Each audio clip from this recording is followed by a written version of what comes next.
Hello, welcome back to Discipling with Power. This is episode 2 of the introduction.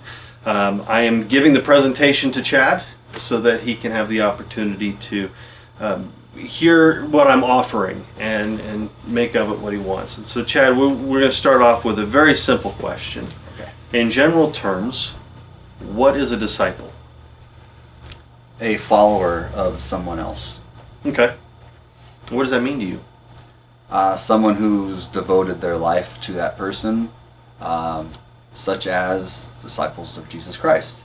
Peter, Paul, 12 apostles. Mm-hmm. Consider them apostles, consider them disciples. They go out and they teach those people what Christ wanted them to teach. Mm-hmm. So they're a follower of Jesus Christ. They are a disciple. That's my understanding. That's what I've come to know what a disciple to actually be. Awesome.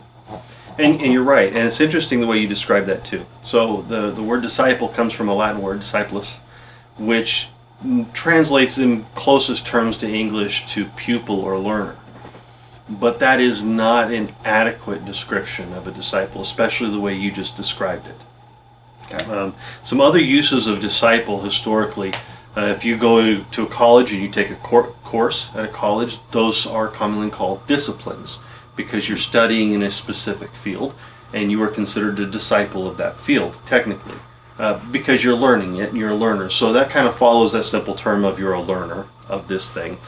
Another good example is if you go to ancient times, there were great thinkers like Socrates, Aristotle, Right. Pythagoras and things. These guys would sit in groups where they would talk, teach their wisdom.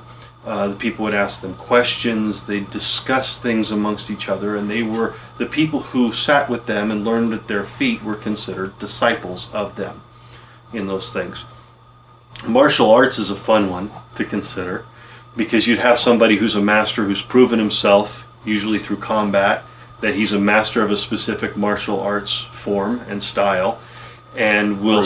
Bruce Lee? He was and he wasn't. But his teacher certainly was. What happens is, because Bruce Lee took a different path in what he did, but in some cases, because they would open a school of their own. Oh, okay. And they would offer the opportunity to teach their particular style or discipline to others. And those who would come to learn from them asked to be disciples of them. But there's an example where you're learning more, because they weren't just teaching them specific fighting styles and techniques. They were also teaching them philosophies, ways of being, habits, things like that. And their disciples would follow them in more than just combat. And that's one of the reasons Bruce Lee learned to be so great, because the master who taught him. So, Master Ip. Oh, that's true. I agree. And you mentioned biblical examples. Mm-hmm. There's some other ones in there. Isaiah and Elisha and John the Baptist had disciples who followed them, traveled with them, learned at their feet, and were taught by them. And John the Baptist, of course, once Jesus was baptized by him and began his ministry, John the Baptist was sending his disciples to follow Jesus. Here's the one I prepared you for. He's here. Go follow him. And it's important to go follow him. That's how Jesus started his ministry, was with those words, come follow me. That was right at the beginning as he made those invitations. So a learner, I think a more adequate description going into a disciple is that there are 6 principles of discipleship when you are following a master and learning at their feet, whoever it is. The first is to study what they are teaching. Gain that knowledge. Second is to exercise in the forms and techniques that they are training in or that they are teaching. The third one is to practice in those principles and forms and techniques. These are the processes of learning in that. Mm-hmm. The next ones are being, who you become. They are adherence to what is being taught. So not just learning the information, but following it, acting on it, making it a part of your daily routine.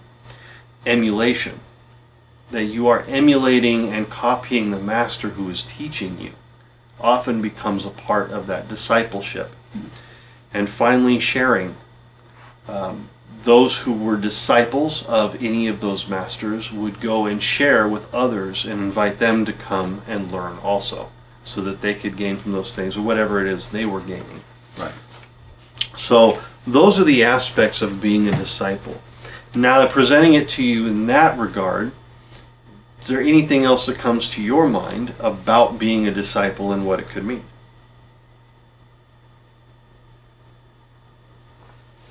I'm drawing a blank. That's quite all right.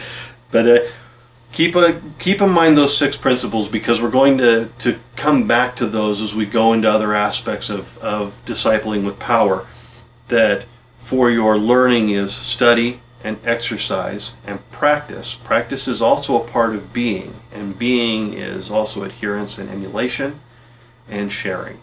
So those principles and making those a part of what we're doing. So in discipling with power, this is what we're building from, and this is the practice. So I have attached at the bottom here, there's a link to a talk about being a disciple. It's an awesome talk from, I believe it was 1971. I'll have to double check.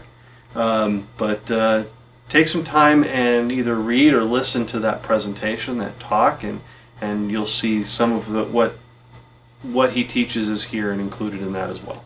Awesome.